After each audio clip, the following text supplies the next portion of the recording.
Alors, barakatuh, bienvenue dans cette nouvelle vidéo. Aujourd'hui, nous allons voir une autre lettre, la lettre H. Donc, vous voyez, j'ai écrit H avec A au tableau, ça veut dire H. Mais ici, la lettre H que nous allons voir, c'est le H grave et non H. Puisqu'on avait vu une autre lettre qui se disait H. Voici, j'écris ça ici. Voilà, ça se lit H. Ha. Donc, mais ce que nous allons voir aujourd'hui, ça c'est ha, ha, ha. Donc, on appelle ça la lettre ha grave et non ha. Donc, comment on écrit cette lettre ha? Voilà son orthographe. D'abord, on fait un peu le cercle un peu ovale comme ça. Donc, le premier cercle. Et on va faire un deuxième encore à l'intérieur de ça.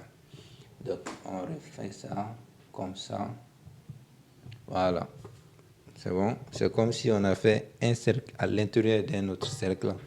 Et on va tirer maintenant comme ça. Donc, voici la lettre H. OK. Ça, c'est la lettre H. Et c'est différent de celle-là qui est H. Donc, le H grave et H qui n'est pas grave.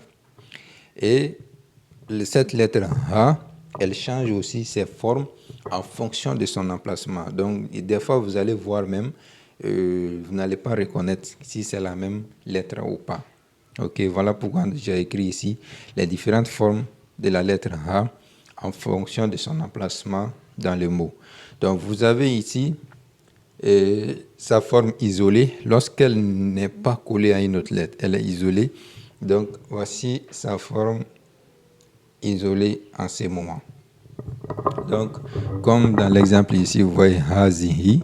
Donc, Hazihi, vous voyez la lettre H ici, c'est la même lettre H qui est là. Mais elle porte des voyelles différentes. Ici, on a voyelle Fatha. Ici, on a voyelle Kasra. Donc, voici sa forme isolée lorsqu'elle n'est pas collée à une autre lettre. Donc, ensuite, on a sa forme initiale lorsqu'elle se trouve au début d'un mot. Donc, sa forme initiale, lorsque le mot commence par la lettre H. Donc, en ce moment, donc c'est toujours cette forme-là, premièrement, et on fait un deuxième, et on tire comme ça.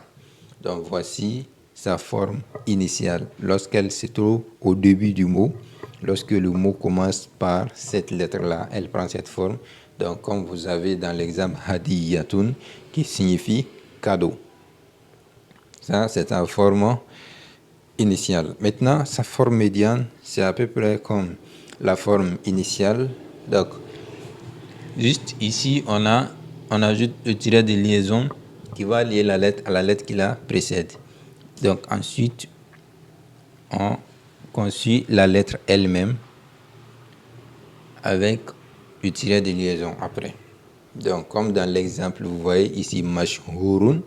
Donc, le mot mashhurun, vous voyez, la lettre H se trouve entre la lettre Shin et la lettre Waw.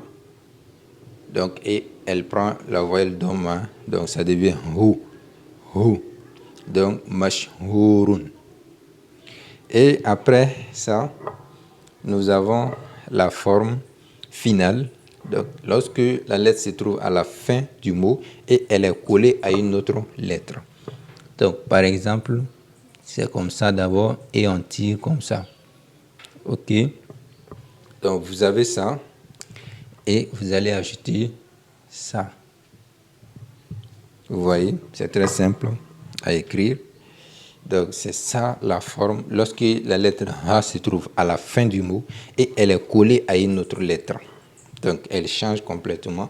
Donc, ça et puis ces deux-là, c'est différent. Donc, ici, wajhu qui signifie visage. Donc, la lettre H, ce sont ces différentes formes en fonction de son emplacement dans les mots. Donc, la différence aussi des prononciations entre cette lettre, celle-là, elle n'est pas grave, c'est H. Mais celle-là, c'est H. Donc, H, H.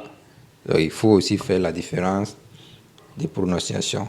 on s'arrête là. N'hésitez pas de liker et abonnez-vous à la chaîne si ce n'est pas encore fait. Et je remercie déjà tous ceux qui sont déjà abonnés et qui continuent d'encourager la chaîne. Wassalamu alaikum wa rahmatullahi ta'ala wa barakatuh.